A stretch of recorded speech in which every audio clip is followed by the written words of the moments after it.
Today we are going to be trimming roots of Mr. Frodo here. He's been in this pot for like 2 years, and I'm gonna pull him out, see how the roots look, and then repot them, because we're gonna keep them in this pot nice and small, because these silk floss trees will take over, and I don't want that. I want to keep them small. So that's gonna be what we're doing today. Okay, so the first thing I'm gonna do is see if the roots have grown through the pot on the hole, which it doesn't seem to have done that. Alright, cool. So that is looking good. Now, what I'm gonna do is try not to stab myself while I loosen up some of this dirt. So I'm gonna grab my little hand rake and start with that. Okay, so who knows where the handbrake is, but now I got a glove and a little shovel here. I'm gonna try and loosen up around the edge.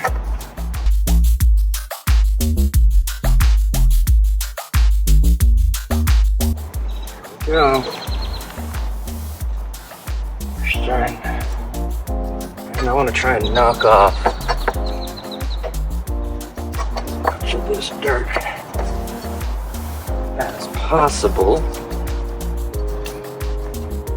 Heavy little sucker.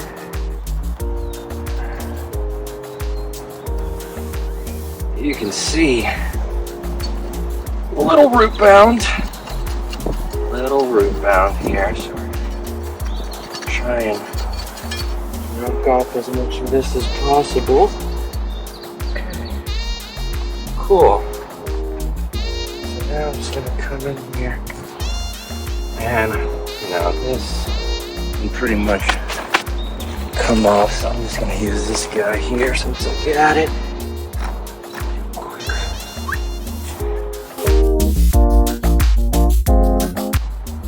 Alright, so actually looks really great. I'm just gonna try and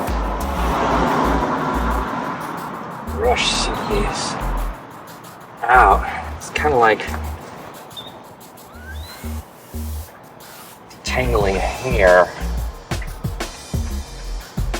So I can kind of brush it out.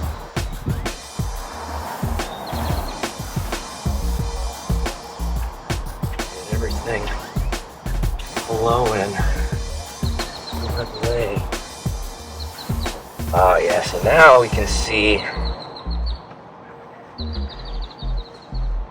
the big taproot right here. I got lucky. It didn't go through the bottom of the pot like it did with the others. Yeah, now we can actually see. Yeah, going on.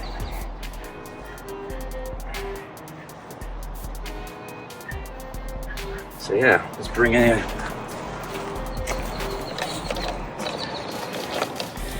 So, what you're gonna see here, right, is this guy is the big taproot, right? And so, we're gonna just kind of cut that off, kind of right there. We don't want that growing. We're gonna cut that off about like right there-ish, right? And then all these other little roots, we're gonna get them brushed out and then trimmed up. Right? We're probably gonna cut it down to no longer than the oops. My gosh. That's what happens when you sweat all over the screen. registering anything. There we go. Alright, so we're going to get all of these guys here cut to about right there. Alright. Just kind of get this all trimmed up, and then we'll get it repotted.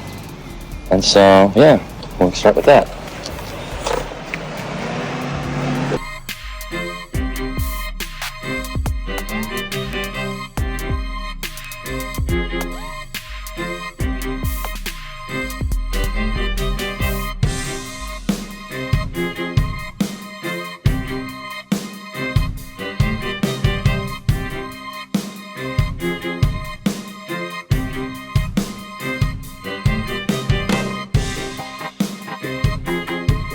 So now that we have all this done, all right, I'm going to kind of put this over to the shade. We're going to make sure dirt, soil is all good. Okay.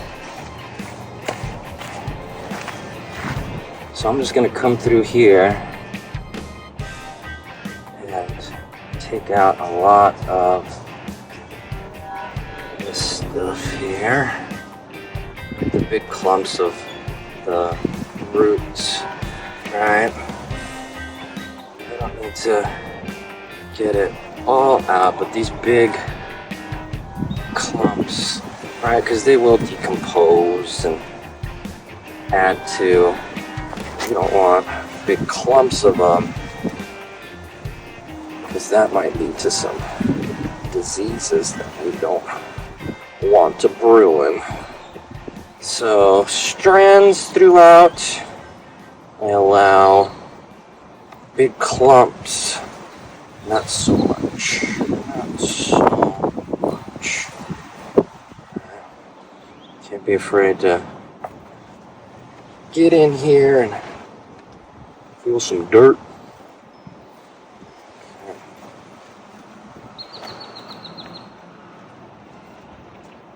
Right, plus the other thing is the soil gets compacted over time, right, which does two things. It can strangle out the roots on trees or plants that don't like that. But the other thing is, if it also becomes too compact, sometimes it can even become hydrophilic, right, where it like repels the water rather than actually like holding on to it, and that is less than ideal with your plants. So the good thing is the big chunks like to come to the top,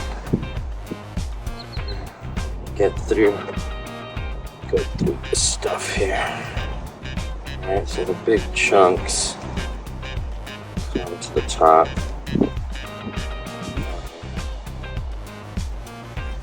We got some little buggies in here. Nothing harmful. Just like your beetles and roly-polies and all the stuff that helps the aeration of the soil and all of that stuff. Okay, so this looks good, right? I am going to want to put a little bit more at the end, some fresh stuff, and let that do its thing. But what I am going to add, since we're doing this little refresh, and not too much, but just an all-purpose fertilizer. I'm using what is this, 10-10-10, oh, okay, 14-14-14, which is a little much. Alright, so we're not going to use a whole lot. We're just going to do a little bit of a sprinkle in there, just to give it some good stuff. Before we throw our plant back in here, Silk Floss Tree. Alright, mix that in a little bit. Just a little zhuzh. But I'm also just going to throw some cinnamon on here. That is like my go-to when it comes to open wounds on any plant.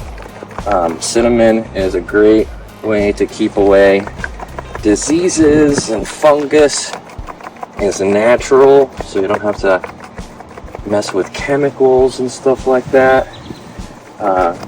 I've been using it for a while now, and especially on like my desert roses, that's where I really see the benefits of it. It heals up real nice, and you can keep on going. So I'm just gonna also kind of add a little bit to the dirt just to make sure. Okay, cool. And so with any sort of like bonsaiing, you always kind of want to identify the front of the tree, which, because this has been growing where it has, it's pretty easy to tell, right?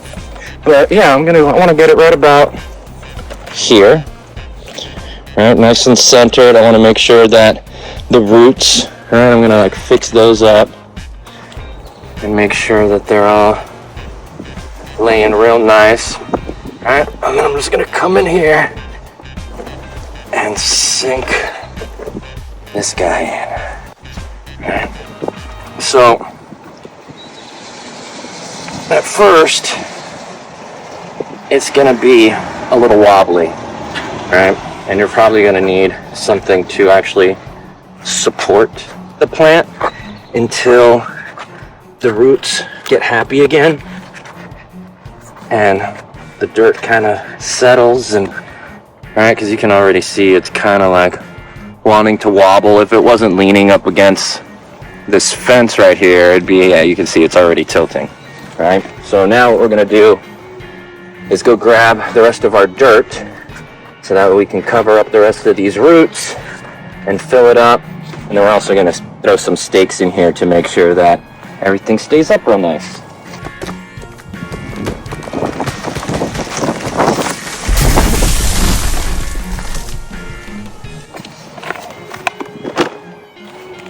Yeah, you see? So, I knew that was gonna happen. So we're gonna put this down in here. Get these roots tucked in happy.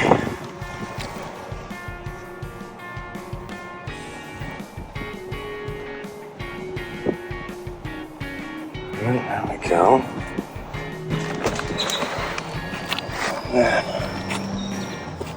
Start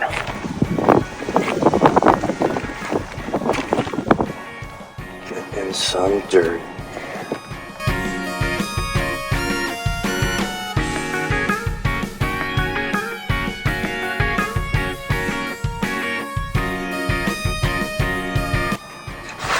We're gonna put a little bit more on here, all right? Because once we water it and a little bit over time, it's gonna compact, right?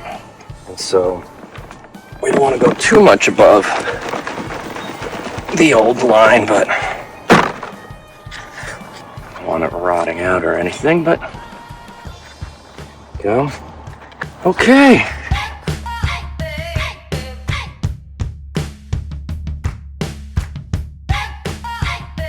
So we always want to make sure that whether you're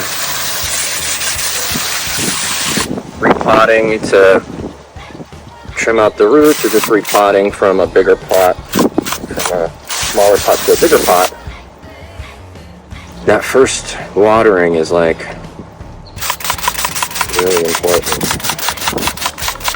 Make sure everything gets settled in real nice. But I can feel how loose this guy is. Alright, so I'm gonna put a couple stakes in here.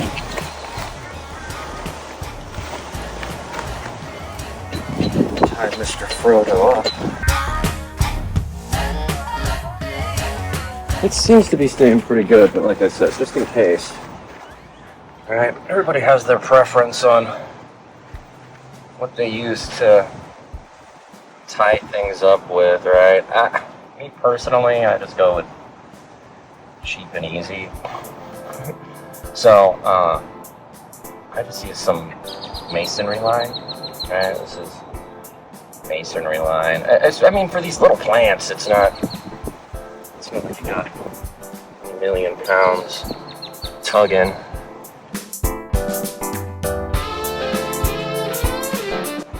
Alright, nothing crazy. This will take a whole lot of time. And it's a good way to keep some really pretty trees that would otherwise take over your yard, right? Like on the Silk Floss Tree, when we have the freezes around here, those cold snaps on the big mature trees tends to kill off a lot of the big branches, and then they end up falling, and depending on where they are, like it hit your home, your car, mess up a fence, right? And it's like, why even like risk all of that when this is super easy and effective, right? So this is Frodo, the silk floss, and the repotting. So as we go along and start moving plants from one thing to another, or start propagating different kinds of stuff, I'll be making sure to record as we go and keep you posted on how I do things here. And you know, simple and easy. That's kind of how I like to do things. And if you're looking for a specific plant, let me know. I love helping people find plants. And if you need some help with your garden, right? Hit me up. I do free consultations. I can go over, see what you're working with, how we can make some changes, whether it's me helping you or just giving you a plan on how to do it yourself. We will figure it out. So thanks for stopping by and checking things out. And we'll see you next time with Homegrown by Hernandez. Yeah. Have a good one.